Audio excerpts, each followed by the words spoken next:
ये यथा मां प्रपद्यन्ते तांस्तथैव भजाम्यहम् मम वर्तमानुवर्तन्ते मनुष्या पार्थ सर्वशः। शुभ प्रभात देवियों एवं सज्जनों, कृष्ण संदेश सुधा चैनल के माध्यम से मैं धर्म प्रकाश भदौरिया गीता विश्लेषक गीता की ज्ञान गंगा में अवगाहन हेतु उपस्थित एवं मधुसूदन भगवान कृष्ण के चरणों में अगाध निष्ठा रखने वाले आप सभी प्रबुद्ध एवं विद्वान श्रोताओं का हार्दिक अभिनंदन एवं कोटि कोटि वंदन करता हूँ। वर्तमान समय में यदि देखा जाए तो समाज की स्थिति अत्यंत भयावह है। समाज के अधिकांश लोगों का रुझान अपनी पवित्र भारतीय सनातन संस्कृति के प्रति बहुत ही उदासीनता का है। उसका कारण यह है कि उन्होंने अपनी पवित्र भारतीय सनातन संस्कृति के महत्व को समझा नहीं, अपने पवित्र धर्म ग्रंथों का अपेक्षित अध्ययन नहीं किया। उनका जीवन पाश्चात्य सभ्यता से प्रभावित रहा। क्योंकि मैं एक संस्कृत का विद्यार्थी होने के कारण मेरी रुचि श्रीमद् भगवद गीता के प्रति रही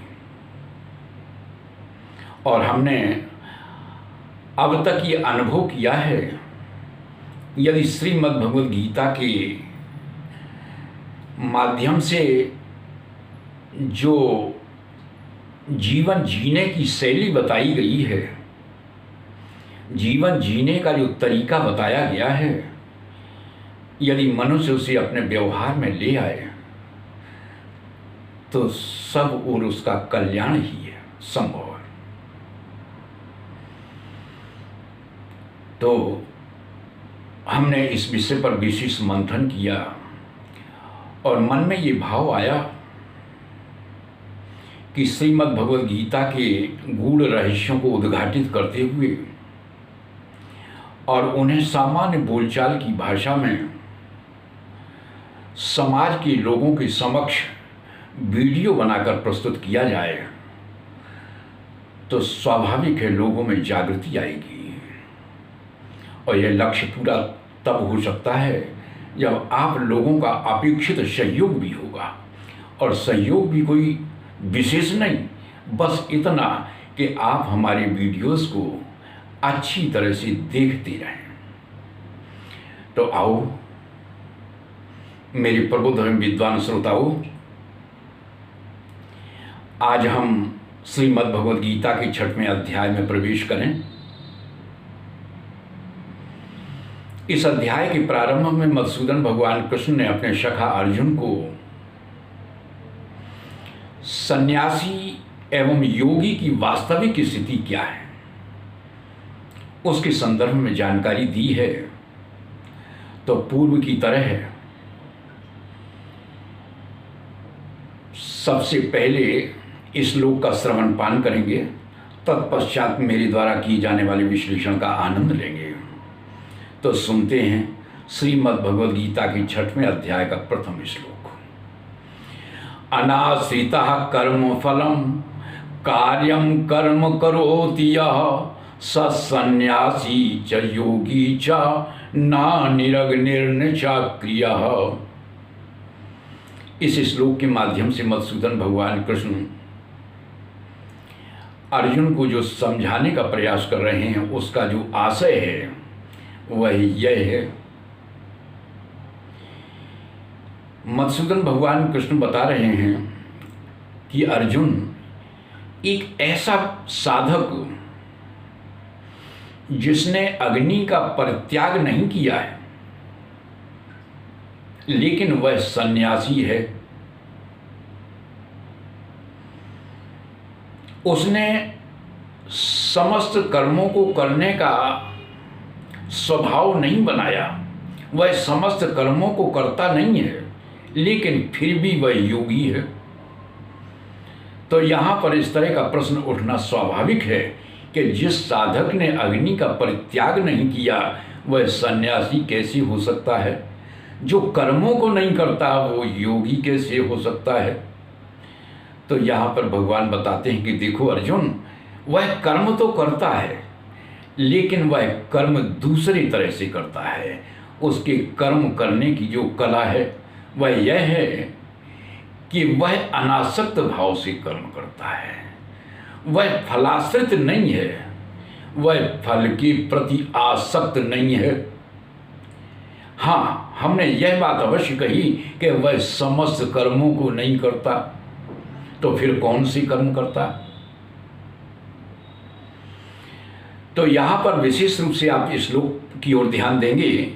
इस श्लोक में जो कर्म शब्द आया है उसके पहले एक विशेषण जोड़ दिया। वो क्या है कि कार्यम कर्म करोति यः, जो कार्यम कर्म करता है, इसका मतलब जो कर्तव्य कर्म करता है। कर्तव्य कर्म यानी जो शास्त्र विहित कर्म करता है, जो शास्त्र सम्मत कर्म करता है।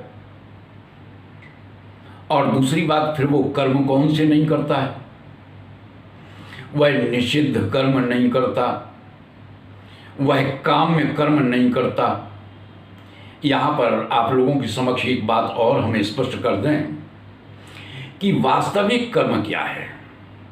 वास्तविक कर्म वह होता है जिस कर्म को न करने से प्रत्यवाय की गंध आती हो, जिस कर्म को न करने से प्रत्यवाय लगता हो, जिस कर्म को न करने से पाप लगता हो, उस कर्म को अवश्य करना चाहिए। और फिर योगी की स्थिति तो यह होती है कि वह सदैव नित्य नैमित्तिक कर्म करता ही रहता है। अब यहाँ पर प्रश्न ये उठता है कि ऐसे कौन से कर्म हैं जिन कर्म को न करने से पाप लगता है? तो वे हैं धर्मार्थ कर्म। स्वधर्मानुसार जो कर्तव्य कर्म होते हैं, उन कर्मों को यदि हम नहीं करते हैं तो पाप के भागी होते हैं। इसलिए व्यक्ति को अपने जीवन में अपने कर्तव्य कर्म को अवश्य करना चाहिए। और यदि कोई व्यक्ति कर्तव्य कर्म करने के उपरांत कर्म फल के लिए झगड़ा करने लगे और कहने लगे कि हमने तो इतने दिनों तक निष्काम भाव से आपकी सेवा की, हमारे हाथों में छाले तक पड़ गए, लेकिन आपने मेरी इस निष्काम सेवा पर कोई ध्यान नहीं दिया, आपने इसके प्रतिफल के रूप में हमें कुछ भी नहीं दिया, तो जानते हो वह निष्काम सेवा नहीं है, वह निष्काम कर्म का उपहास है। आगे भगवान कहते हैं सन्यासी च योगी च, जो कर्म करता है, जो कर्म करते हुए निर्लिप्त रहता है, जो अनासक्त भाव से कर्म करता है, वह तो कर्मयोगी श्रेणी में आता है, वह योगी है। और जो कर्म फल को भी नहीं चाहता, वह योगी और सन्यासी दोनों हैं, क्योंकि अपनी पराकाष्ठा पर दोनों एक हैं। जैसा कि अभी पिछले 5वें अध्याय के प्रारंभ में हमने एक श्लोक का विश्लेषण किया था, जिसमें मधुसूदन भगवान कृष्ण ने बताया था कि एकमप्यास्थिता सम्यक उभयोर्विन्दते फलम। चाहे कर्म संन्यास हो, चाहे कर्म योग हो, किसी एक में सम्यक प्रकार से यदि साधक स्थित हो जाता है तो वह दोनों के फल को प्राप्त कर लेता है। तो कर्म करते हुए निर्लिप्त रहना, सिद्धि और असिद्धि में समता का भाव बना रहना, यह योगी और सन्यासी दोनों की पराकाष्ठा है। तो आज के वीडियो में बस इतना ही। आज की ज्ञान चर्चा में यदि सचमुच आप लोगों को आनंद की अनुभूति हुई हो तो हम आप सभी से अपेक्षा रखते हैं कि हमारे वीडियो को ज़्यादा से ज़्यादा लाइक करें, शेयर करें, अपनी आख्या दें। और यदि आप नए हैं तो हमारा निवेदन है कि आप हमारे चैनल को सब्सक्राइब अवश्य करें, ताकि भविष्य में जो भी वीडियोस हमारे माध्यम से बनाए जाएं वे समय पर और स्वाभाविक रूप से आपको उपलब्ध होते रहें। जय श्री कृष्ण।